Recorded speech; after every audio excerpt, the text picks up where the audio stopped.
তারপরে আপনার first AC আছে, তারপরে আপনার সেকেন্ড এসি, থার্ড এসি, 3-4 রকমের রাজধানীতে আপনার টিকিট।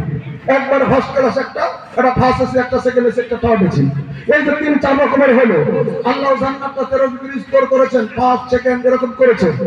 তার ভিতরে সবথেকে উচ্চ দরজার যেটা জান্নাত, সেই জান্নাতের নাম হচ্ছে জান্নাতুল ফেরদাউস। আল্লাহ নবী শিক্ষা দিলেন, কেউ যদি আল্লাহর কাছে জান্নাত চায় তাহলে তোমরা জান্নাতুল ফেরদাউস চাই। তাহলে আমরা যদি আল্লাহর কাছে দোয়া করবো কি, আল্লাহুম্মা ইন্নী আসআলুকা জান্নাতুল ফেরদাউস, কথাটা ক্লিয়ার করে যাবে, সবাই জানেন তো? কেন বলছেন? আল্লাহর কাছে আমরা বলবো আল্লাহুম্মা ইন্নী আসআলুকা জান্নাতুল ফেরদাউস, আল্লাহুম্মা ইন্নী আসআলুকা জান্নাতুল ফেরদাউস, আল্লাহুম্মা ইন্নী আসআলুকা জান্নাতুল ফেরদাউস। আমার 3বার বলা হলো জান্নাত, একবার আল্লাহর কাছে বলছি, এখনই বলা হয়ে গেছে, আল্লাহ এই লোকটাকে তুমি জান্নাত দিও। একবার সুবহানাল্লাহ আমরা বলি, দেখেন কত সুন্দর কথা। তো কথা হলো এরকম। এবার আমরা জাহান্নাম থেকে মুক্তি চাবো। কি করে মুক্তি চাবো?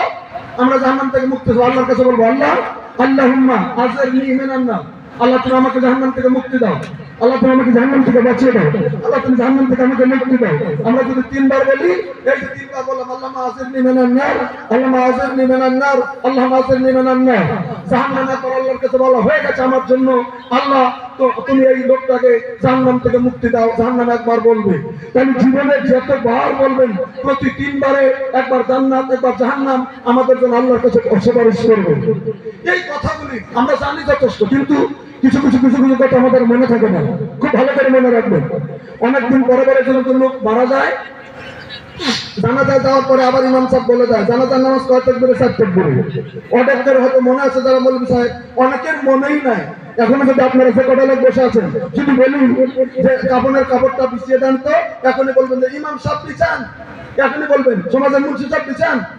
এত বড় বড় জ্ঞানী আমি পাশ থাকতে মুন্সি সাহেব বিছান, উনি জানেন না জানাজার কাপড় কোন দিকে উঠাতে হবে, কোন দিকে নামাতে হবে। কথাটা বললাম, আপনারা খেয়াল করে দেখুন, আমি ভুল বলছি কিনা।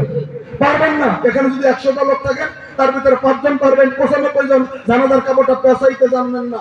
লাস্টে যে মুখটা যে মুড়ে দিতে হবে, এটা কেমন করে মুড়তে হবে এটা মনে নেই। জানাজার কাপড় কাটতে হবে, মুখটা কেমন করে বের করতে হবে মনে নেই।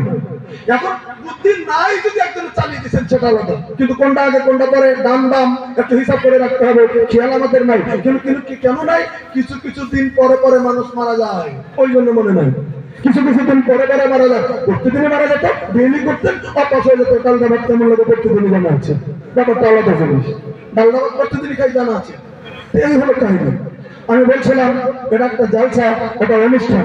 যারা বাইরে আছেন আমি অনুরোধ করবো, জামা ইসলামা সালাফিয়ার জালসা, আপনারা মেহরবানি করে বাইরে থেকে ভিতরে এসে, কারণ আল্লাহ রাব্বুল আলামিনের দরবার করে আমাদের যিনি বিশ্বের নবী সৈয়দুল মুরসালিন রাহমাতুল লিল আলামিন খাতামুন নবিয়্যিন সৈয়দুনা হযরত মুহাম্মদুর রাসূলুল্লাহ সাল্লাল্লাহু আলাইহি ওয়াসাল্লামের প্রতি শত সহস্র দরুদ সালাম দিল থেকে মহব্বত করি, অন্তর থেকে নবীর প্রতি একবার দরুদ করি সাল্লাল্লাহু আলাইহি ওয়াসাল্লাম। আপনাদেরকে অনেকবার শুনিয়েছি আমি, আমাদের নবী আল্লাহ তাআলা কোরআনে বলেছেন রাহমাতুল লিল আলামিন, আমাদের নবী আল্লাহ তাআলা বলেছেন সাইয়্যিদুল মুরসালিন। সাইয়্যিদুল মুরসালিন মানে সমস্ত নবীদের সর্দার।